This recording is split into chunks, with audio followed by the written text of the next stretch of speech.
The forest behind Ethan's cabin was quiet in the early morning mist.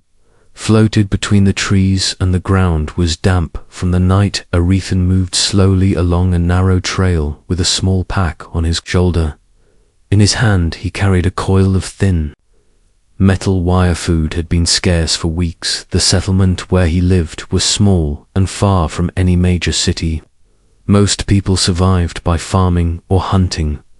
Ethan preferred the forest. It was honest. If you worked hard, it rewarded you. If you were careless, it punished you. He stopped beside a fallen log and crouched down. Animal tracks crossed the dirt, small ones, probably rabbits. He smiled a little. That would be enough for dinner.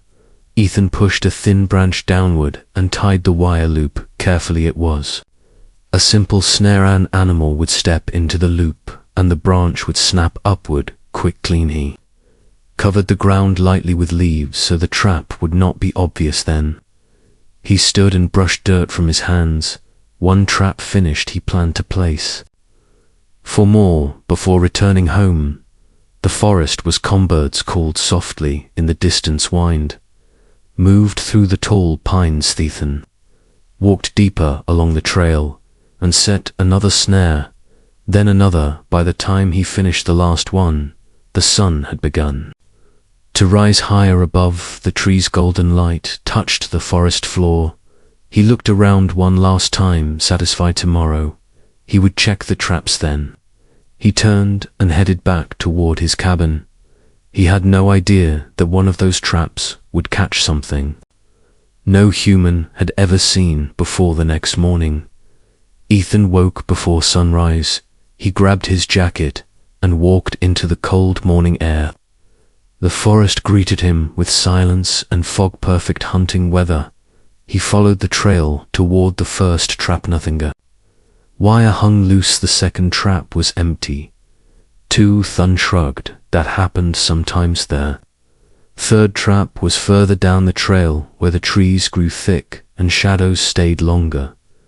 As he approached, he heard something. A movement, not the sound of a rabbit. Too heavy, too uneven. Ethan slowed his instincts, sharpened. He stepped quietly between the trees until he could see the trap. Then he froze. Something was caught, but it was not an animal. A small figure hung awkwardly from the snare, one ankle trapped by the wire.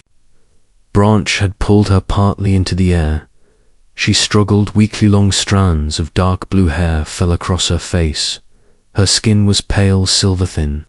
Glowing lines ran along her arms. Her eyes were bright violet, alien. Ethan stared in disbelief. Gur noticed him and instantly panicked. She kicked wildly. Her free hand reached for a small metallic device at her belt. It sparked once, then died. She looked back at Ethan with pure fear in her mind. The situation was simple. She was trapped. Strange creature had appeared. That creature must be the enemy. Ethan slowly raised his hands to show he meant no harm. Essie, he spoke gently. The girl did not understand his words, but she understood tone. Still, she glared at him with distrust. Ethan stepped closer. She tried to strike him with her free leg, but the snare held her tightly. Her strength was fading. Ethan pulled a knife from his belt. Her eyes widened. Enemy confirmed he was coming to finish her, but instead Ethan leaned down and cut the wire. The branch snapped upward. The alien girl dropped to the ground. For a moment she lay still. Then she crawled away quickly until her back touched a tree. Her injured ankle made her wince. Ethan stayed where he was. He did not chase her. He simply knelt and opened his pack. He placed a small bottle of water and a piece of dried meat on the ground. Then he pushed them toward her slowly. Food, water, simple things. The girl watched him carefully, suspicious, confused. If he was the enemy, why had he freed her? Why was he offering She reached forward and grabbed the bottle. She sniffed the liquid, then took a cautious sip. Relief softened her expression. She drank again. Ethan allowed himself a small smile. After a moment, she tasted the dried meat. Hunger quickly overcame her caution. She 8. Her eyes never left Ethan, but the fear inside them had begun to fade. Ethan pointed gently toward her ankle. Shay followed his gesture. The wire had bruised her badly. He slowly moved closer. She tensed, but did not resist. Ethan wrapped the ankle with a strip of cloth from his pack. His movements were calm and careful. When he finished, he leaned back again, giving her space. For several seconds, they simply studied each other, two beings from completely different worlds. Finally, the girl touched her chest. Lyra voice was soft, but Clarethon pointed to himself. Feth and she repeated it slowly. Then it sounded strange with her accent. Ethon laughed quietly. Lyra tilted her head at the sound.